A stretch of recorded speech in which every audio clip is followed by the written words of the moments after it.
Assalamualaikum.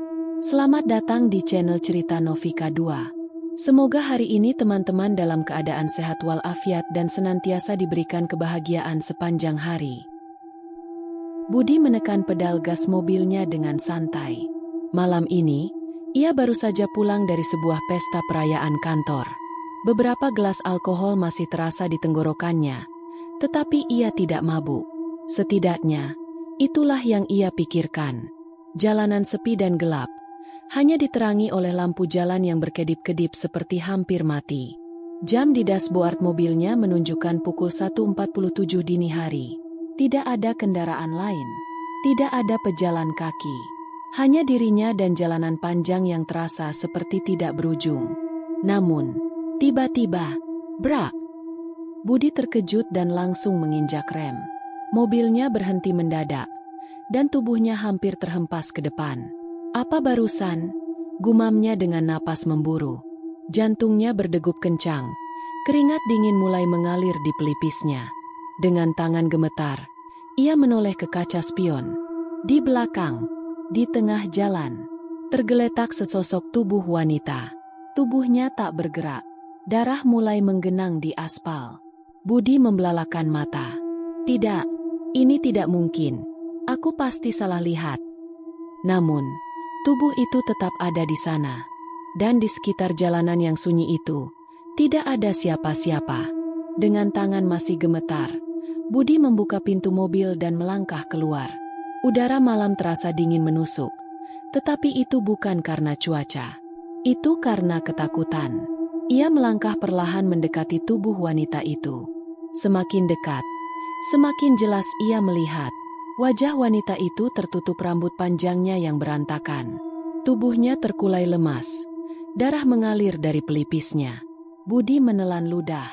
"Aku harus menelepon ambulans atau polisi," pikirnya. Namun, saat ia merogoh sakunya untuk mengambil ponsel, tangan wanita itu bergerak. Budi membeku di tempat. Wanita itu masih hidup. Dari balik rambutnya yang menutupi wajah, terdengar suara lirih. "Tolong, aku." Budi terhuyung mundur. Tubuhnya bergetar hebat. Ketakutan dan panik. Ia hanya bisa berpikir satu hal. Lari. Tanpa pikir panjang, ia berlari kembali ke mobil. Tangannya gemetar saat membuka pintu dan menyalakan mesin. Saat ia melihat ke kaca spion, wanita itu masih terbaring di jalan, mencoba menggerakkan tangannya yang lemah. Matanya menatap ke arah mobil Budi, seolah meminta pertolongan. Namun, Budi menginjak gas sekencang mungkin. Ia meninggalkannya di sana, tanpa melihat ke belakang, tanpa mendengar suara rintihannya lagi, tanpa menyadari bahwa ia baru saja membuat kesalahan terbesar dalam hidupnya. Sepanjang perjalanan pulang, Budi tidak bisa berhenti gemetar. Tangannya bergetar di atas kemudi. Keringat dingin membasahi tubuhnya. Tidak ada yang melihat. Tidak ada CCTV. "Aku aman." Ia terus mengulang kalimat itu di kepalanya, seolah ingin menenangkan diri. Namun, ketenangan itu hanya bertahan sebentar. Saat ia melihat ke kaca spion, ada sesuatu di kursi belakang mobilnya. Bayangan gelap. Seseorang sedang duduk di sana. Budi langsung membelokkan mobil ke bahu jalan dan mengerem mendadak. Jantungnya berdegup kencang, napasnya terengah-engah. Dengan tangan gemetar, ia menoleh ke belakang. Tidak ada siapa-siapa. Kursi belakang kosong. Namun, saat ia menoleh kembali ke kaca spion, bayangan itu masih ada. Dan kali ini, ia bisa melihatnya lebih jelas. Seorang wanita, dengan rambut panjang acak-acakan. Wajahnya hancur dan berlumuran darah. Dan ia tersenyum. Budi berteriak ketakutan, keluar dari mobil, dan terjatuh di aspal. Ia memandangi kaca mobilnya dengan napas tersengal. Namun kini, bayangan itu sudah menghilang. Apa aku berhalusinasi? Dengan tubuh masih gemetar, ia kembali masuk ke dalam mobil dan segera tancap gas menuju rumahnya. Ia ingin melupakan semuanya. Ia ingin percaya bahwa ini hanya ilusi akibat stres. Namun saat ia sampai di rumah dan membuka pintu kamar, di cermin meja riasnya, Ada bekas jejak tangan berdarah. Dan di tengah cermin itu, tertulis sebuah pesan dengan coretan merah menyala. Kenapa kau tinggalkan aku?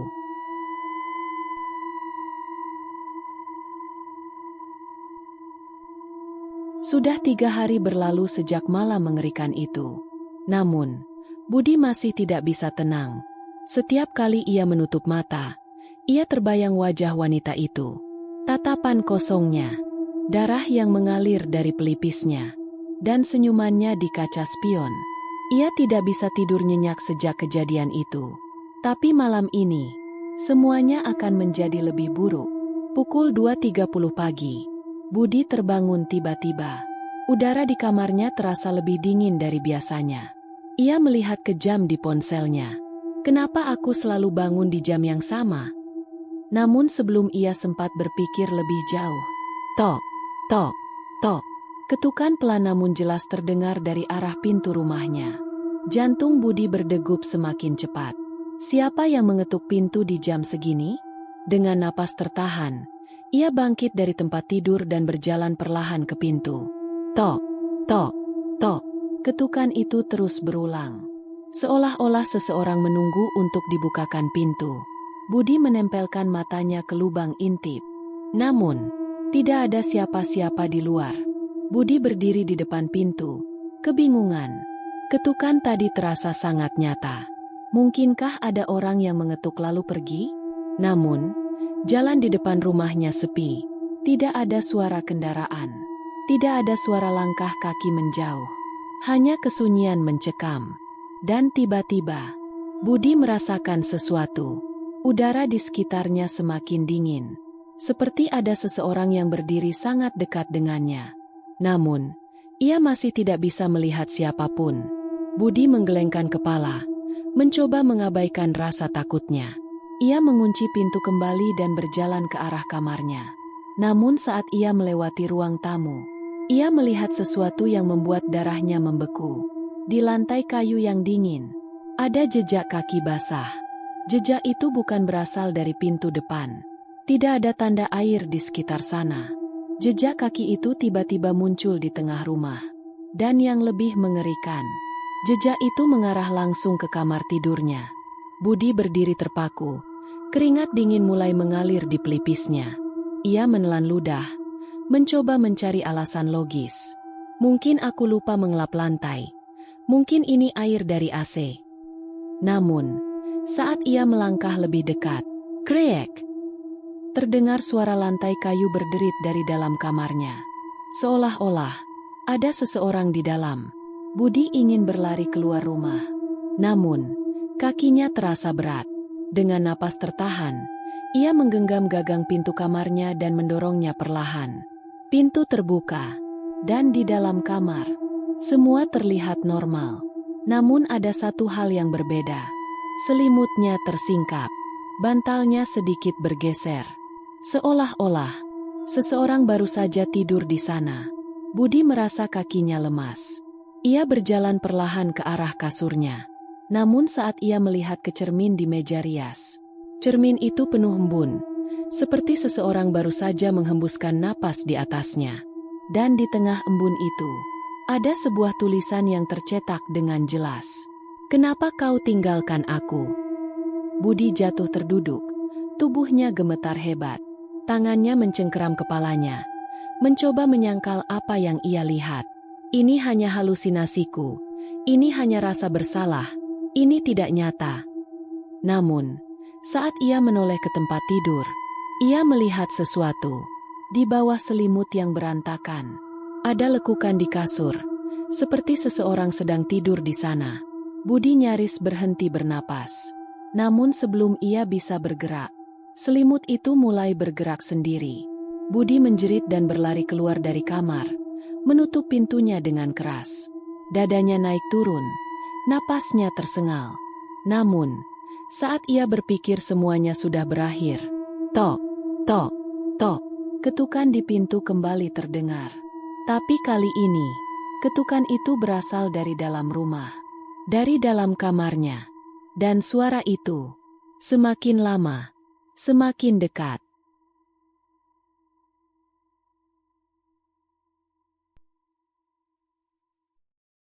Budi menatap dashboard mobilnya.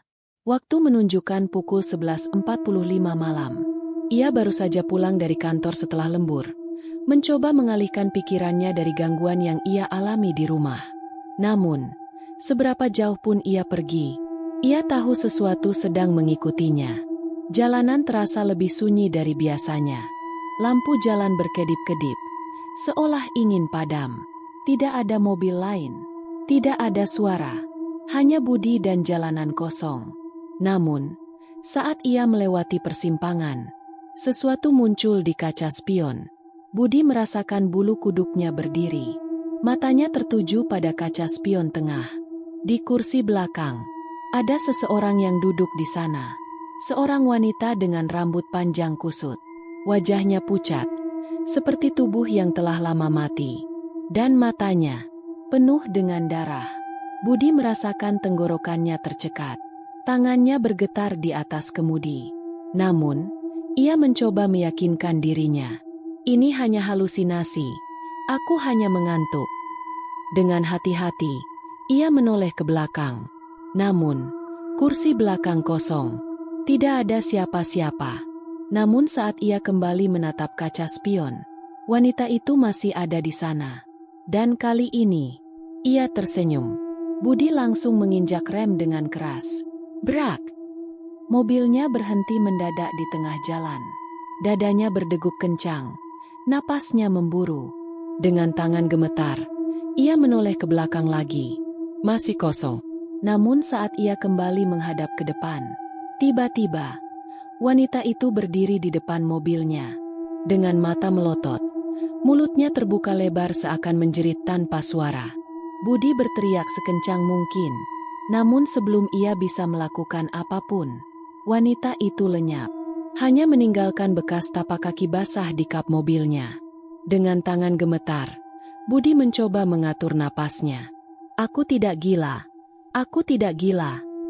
Katanya berulang kali. Namun sebelum ia bisa menenangkan diri, ponselnya tiba-tiba berdering. Layar ponsel menunjukkan nomor tak dikenal. Budi menelan ludah. Siapa yang meneleponnya di tengah malam begini? Dengan ragu, ia mengangkat panggilan itu. Halo? Tidak ada suara. Namun setelah beberapa detik, terdengar suara napas pelan di seberang. Lalu, suara seorang wanita berbisik. Kenapa kau tinggalkan aku? Budi langsung menutup telepon dan melempar ponselnya ke kursi sebelah.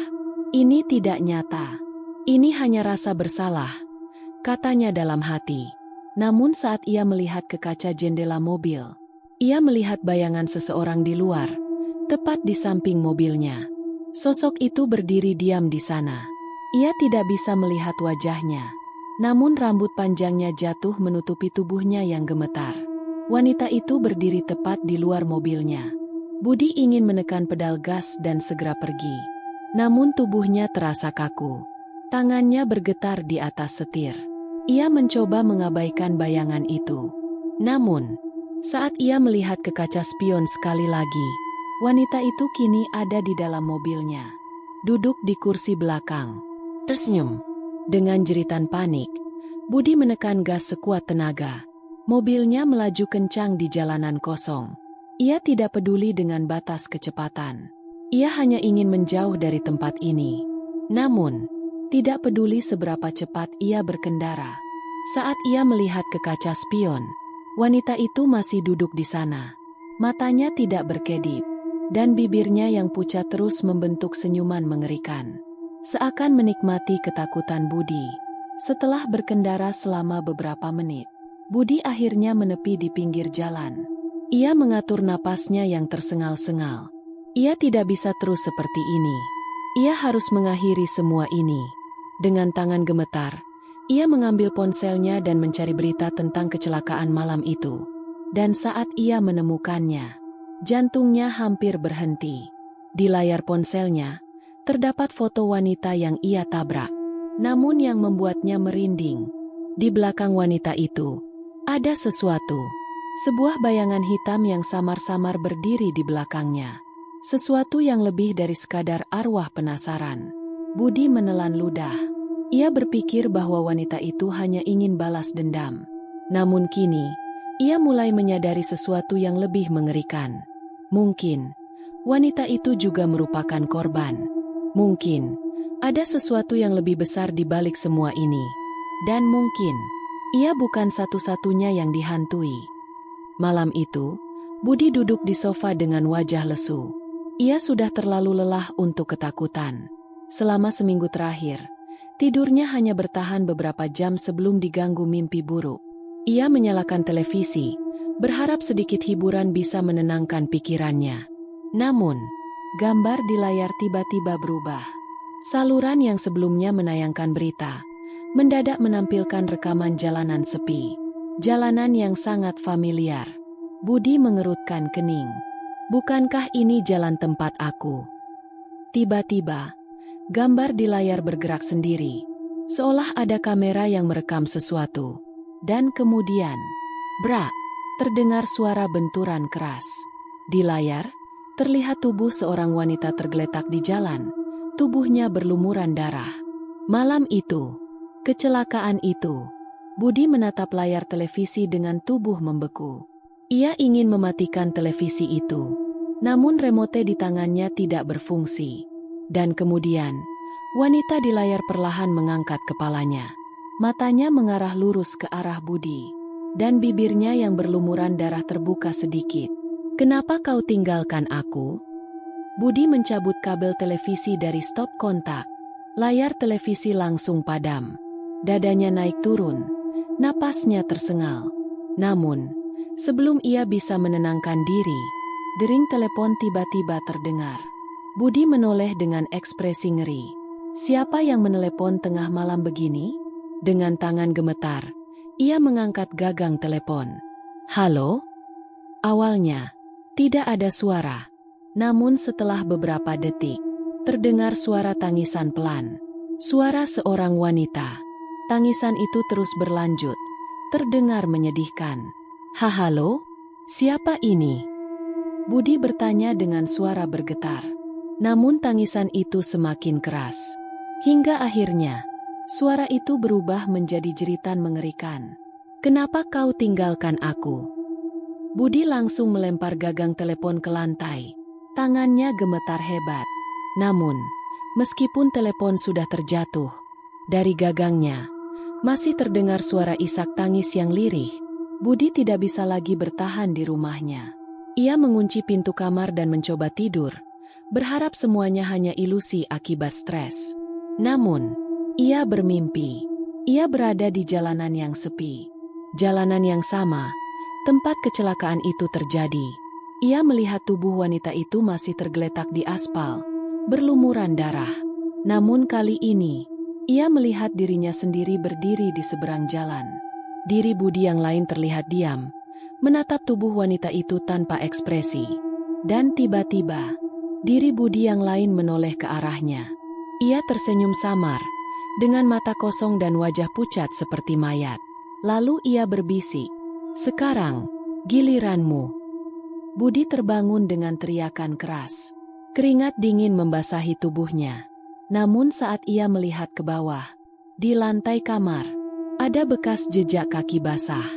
Dan jejak itu menuju ke tempat tidurnya. Budi menatap jejak kaki itu dengan tubuh membeku. Tangannya gemetar saat ia mengalihkan pandangan ke cermin di sudut ruangan. Namun kali ini, cermin itu tidak memantulkan dirinya, melainkan sesuatu yang lain. Di dalam pantulan, ia melihat wanita itu berdiri tepat di belakangnya. Rambutnya berantakan, wajahnya hancur, dan matanya penuh darah. Budi ingin berbalik, namun tubuhnya tidak bisa bergerak. Dan saat ia kembali menatap cermin, wanita itu berdiri lebih dekat. Dan kali ini, ia berbisik, "Aku ingin keadilan, atau nyawamu." Budi melompat dari tempat tidur, berlari keluar kamar. Ia tidak peduli dengan rasa kantuk atau lelah. Ia hanya ingin keluar dari rumah itu. Namun saat ia sampai di ruang tamu, ia melihat sesuatu yang membuatnya kehilangan kata-kata. Di dinding rumahnya, tertulis sebuah pesan dengan coretan merah menyala. "Aku masih di sini." Dan di bawah pesan itu, terlihat jejak tangan berlumuran darah. Budi bergegas mengambil kunci mobilnya. Ia harus keluar dari tempat ini. Ia membuka pintu rumah. Namun saat ia melangkah keluar, ia kembali berada di dalam rumahnya. Pintu yang tadi ia buka, kini tertutup kembali. Budi mencoba lagi. Namun setiap kali ia keluar, ia tetap kembali ke tempat yang sama. Seolah-olah, rumah ini telah menjadi sangkarnya. Dan saat ia menyadari hal itu, dari belakangnya, terdengar suara langkah kaki mendekat. Pelan, teratur, seperti seseorang yang sudah siap menjemputnya. Budi berdiri diam, menutup matanya dengan napas tersengal. Ia tahu, arwah itu tidak akan membiarkannya kabur begitu saja. Malam ini, ia harus memilih, menebus kesalahannya, atau menghadapi balas dendam yang tidak bisa dihentikan. Dan saat suara langkah kaki itu semakin dekat, Budi bersiap untuk menghadapi sesuatu yang mungkin menjadi akhir hidupnya. Budi mengemudi dengan kecepatan tinggi, meninggalkan kota di belakangnya. Tangannya gemetar di atas kemudi, matanya terus melirik ke kaca spion, takut sesuatu muncul di belakangnya. Ia tidak bisa tinggal di kota ini lagi. Gangguan di rumahnya semakin menjadi-jadi. Setiap malam, suara ketukan, bayangan, dan suara isak tangis menghantuinya tanpa henti.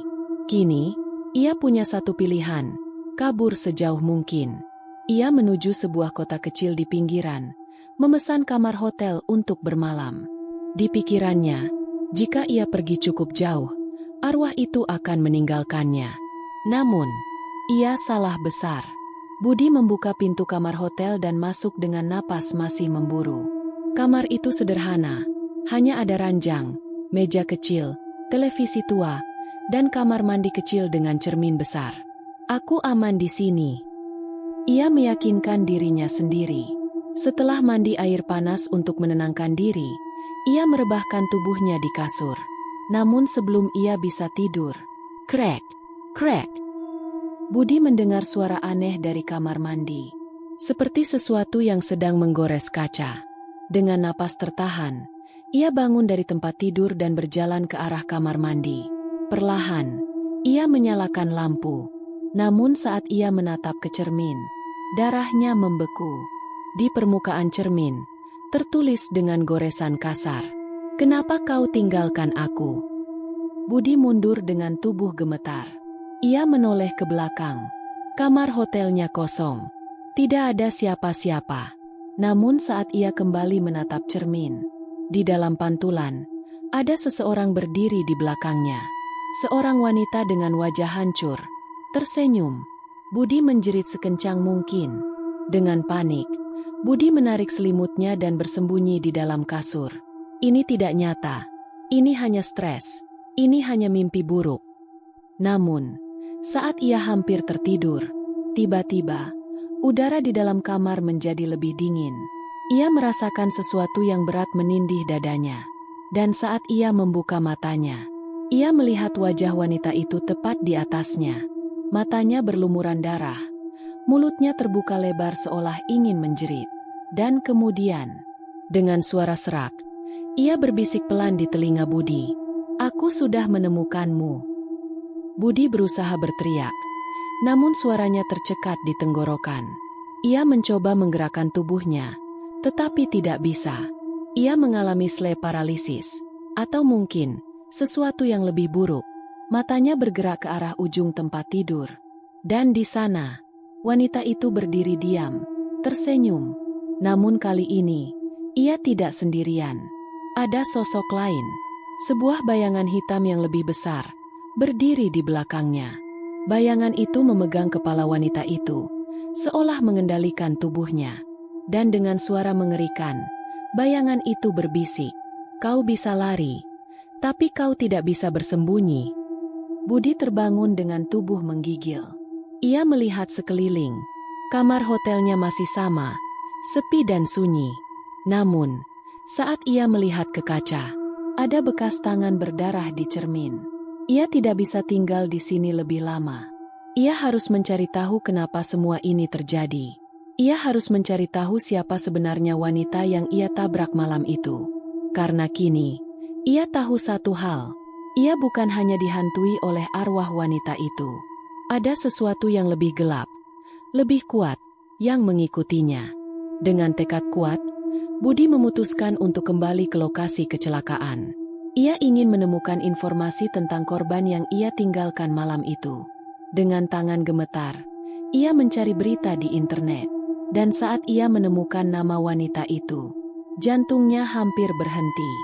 Ia membuka berita lama tentang kecelakaan dan membaca sesuatu yang tidak pernah ia duga. Korban tabrak lari, seorang wanita hamil bernama Ayu, meninggal di tempat kejadian. Namun yang mengejutkan, beberapa warga mengklaim telah melihat arwahnya di sekitar lokasi kecelakaan. Beberapa juga melaporkan munculnya bayangan hitam yang diduga merupakan penjaga arwah tersebut.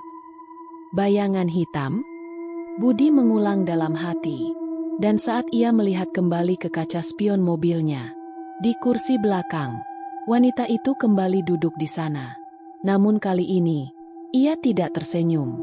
Dan di belakangnya, bayangan hitam itu mulai bergerak.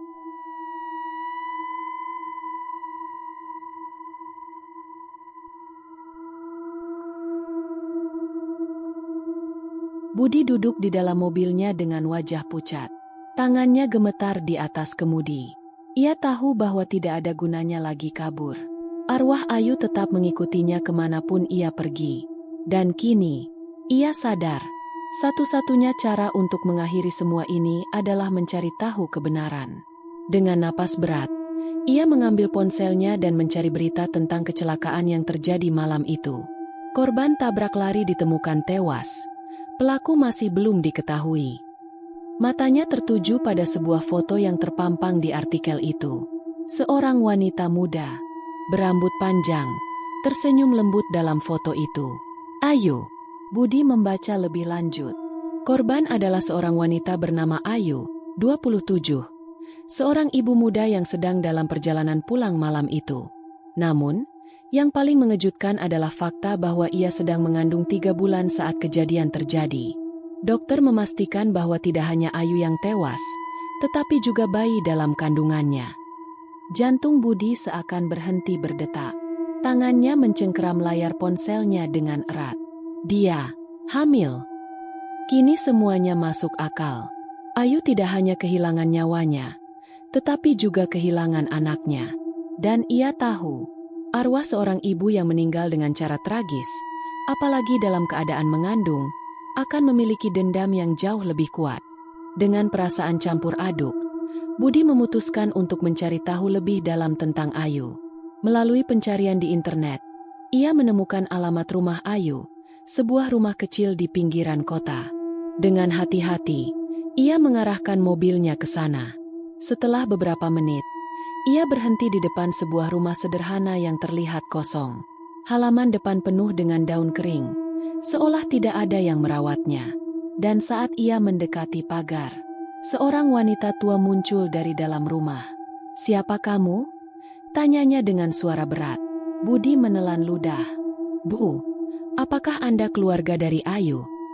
Mata wanita tua itu langsung berubah sendu. "Aku ibunya," jawabnya pelan. "Kau siapa?" Budi tidak bisa menjawab. Ia hanya bisa menunduk, menahan rasa bersalah yang semakin berat di dadanya. Namun sebelum ia bisa berbicara, wanita itu menghela napas panjang dan berkata, "Kau pasti salah satu dari mereka yang melihatnya, kan? Yang didatangi oleh Ayu." Budi tertegun. "Bu, maksud Anda, Ayu masih?" Wanita tua itu memandang Budi dengan tatapan tajam. "Anakku meninggal dengan cara yang tidak seharusnya. Dia kesakitan, dia tersiksa, dan dia tidak akan pergi sampai dia mendapatkan apa yang seharusnya miliknya." Budi merinding. "Apa yang seharusnya miliknya?" tanyanya pelan. Wanita tua itu menggeleng. "Aku tidak tahu pasti, tapi beberapa orang yang pernah melihatnya mengatakan bahwa ia tidak sendiri. Ada sesuatu bersamanya, sesuatu yang lebih besar." Budi menghela napas berat. Ia kini sadar sepenuhnya. Ayu tidak hanya ingin balas dendam. Ia ingin anaknya kembali. Tapi bagaimana mungkin? Bayi itu sudah mati. Dan yang lebih mengerikan, apa yang terjadi jika jiwa bayi itu tidak pergi dengan tenang? Budi merasa kepalanya semakin berat. Ia sudah mengerti mengapa Ayu tidak bisa pergi dengan damai. Namun, ada sesuatu yang masih mengganggunya. Bu, apakah sebelum kecelakaan, Ayu pernah berbicara tentang sesuatu yang aneh? Wanita tua itu terdiam sejenak, lalu mengangguk. Beberapa minggu sebelum dia meninggal, dia sering mengatakan bahwa ada sesuatu yang mengikutinya. Seperti bayangan hitam yang selalu muncul dalam mimpinya, sesuatu yang selalu berdiri di belakangnya. Budi mengerutkan kening. Bayangan hitam. Ia teringat sosok misterius yang ia lihat di kamar hotelnya. Sosok yang memegang kepala Ayu seolah mengendalikan tubuhnya. Apa sebenarnya bayangan itu? Apakah itu arwah anaknya? Ataukah sesuatu yang jauh lebih gelap? Budi merasa semakin terperangkap dalam teror ini. Ia ingin menebus dosanya. Namun, bagaimana caranya? Ayu tidak hanya ingin permintaan maaf. Ia menginginkan sesuatu yang lebih. Malam itu, Budi kembali ke rumahnya. Ia duduk di ruang tamu, mencoba berpikir jernih. Namun, sebelum ia bisa menemukan jawaban, lampu di rumahnya mulai berkedip. Seketika, udara menjadi sangat dingin. Dan tiba-tiba, tok, tok, tok, ketukan terdengar di pintu. Budi menutup matanya, menggigit bibirnya dengan ketakutan. Namun ia tahu, tidak peduli berapa lama ia mengabaikannya, Ayu tidak akan pergi. Dan kali ini, ia mungkin tidak akan hanya sekadar menampakkan diri. Dengan tangan gemetar, Budi berjalan ke arah pintu. Ia tahu bahwa tidak ada jalan keluar, tidak ada tempat bersembunyi. Malam ini, ia akan menghadapi Ayu, atau ia tidak akan pernah lagi melihat cahaya pagi. Saat ia meletakkan tangannya di gagang pintu, ia mendengar suara bisikan pelan dari balik pintu. Kau sudah mengambil nyawaku. Sekarang, aku akan mengambil milikmu. Dengan jantung berdebar, Budi membuka pintu. Dan di balik pintu itu, Ayu sudah berdiri di sana, dengan senyum mengerikan di wajahnya.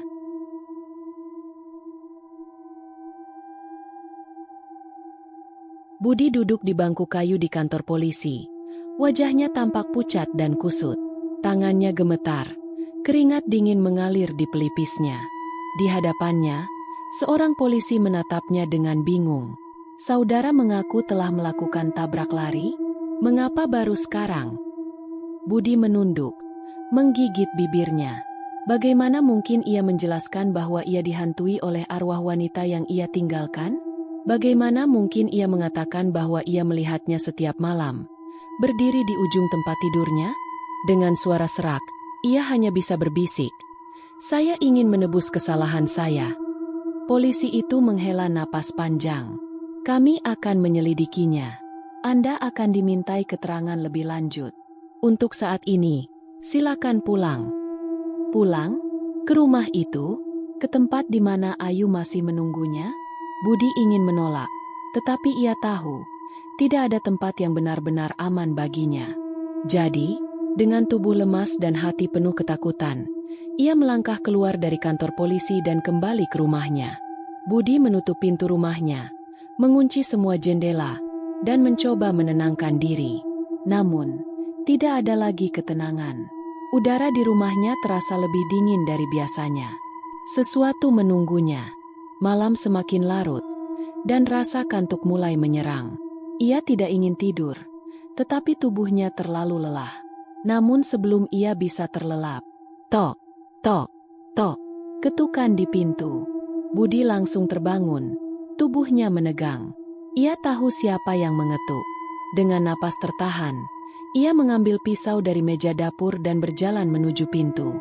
Namun saat ia mengintip melalui lubang pintu, tidak ada siapa-siapa.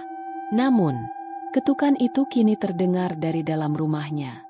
Budi berbalik dengan cepat. Matanya mencari sumber suara. Namun, rumahnya sunyi. Terlalu sunyi. Ia berjalan perlahan menuju kamar tidurnya. Dan saat ia membuka pintu kamar, wanita itu sudah ada di sana. Berdiri di ujung tempat tidurnya. Rambutnya berantakan. Wajahnya hancur, darah menetes dari bibirnya. Ia tersenyum. Akhirnya, kita bertemu lagi. Budi jatuh terduduk, tubuhnya bergetar hebat. Ia ingin berteriak, ingin lari, tetapi kakinya seolah terpaku di lantai. Ayu melangkah maju, perlahan, mendekatinya. Setiap langkahnya meninggalkan jejak darah di lantai kayu. Kau mengambil nyawaku, bisiknya pelan. Kau mengambil nyawa anakku. Sekarang, aku akan mengambil milikmu. Budi mencoba berlari, tetapi tubuhnya terasa berat. Tiba-tiba, semua lampu di rumah padam. Dan dalam gelap gulita itu, sebuah jeritan menggema. Jeritan panjang yang penuh ketakutan. Dan setelah itu, hanya ada kesunyian. Pagi hari, para tetangga curiga karena Budi tidak keluar rumah seperti biasanya. Pintu rumahnya terkunci dari dalam. Tidak ada jawaban saat dipanggil. Akhirnya, mereka memanggil polisi dan mendobrak pintu.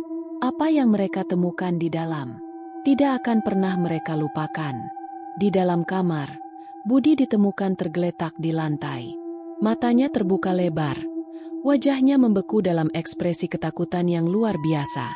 Kuku-kukunya mencakar lantai, seolah berusaha melawan sesuatu yang tak terlihat. Dan yang paling mengerikan, di cermin kamar, tertulis dengan darah, "Kau akhirnya bersamaku." Setelah kematian Budi, rumah itu menjadi kosong. Orang-orang tidak berani mendekat. Beberapa mengaku masih mendengar suara ketukan dari dalam rumah saat malam tiba. Dan ada desas-desus. Kadang, seseorang melihat sosok pria berdiri di dalam rumah.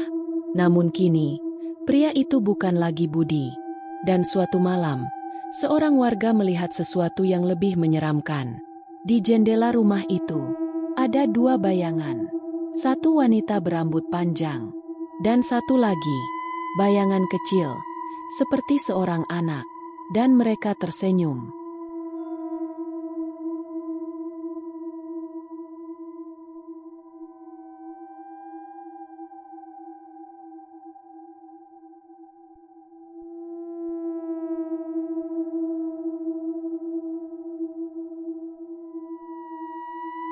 Demikian cerita hari ini. Semoga teman-teman dapat terhibur dan dapat mengambil hikmah kebaikan isi di dalamnya.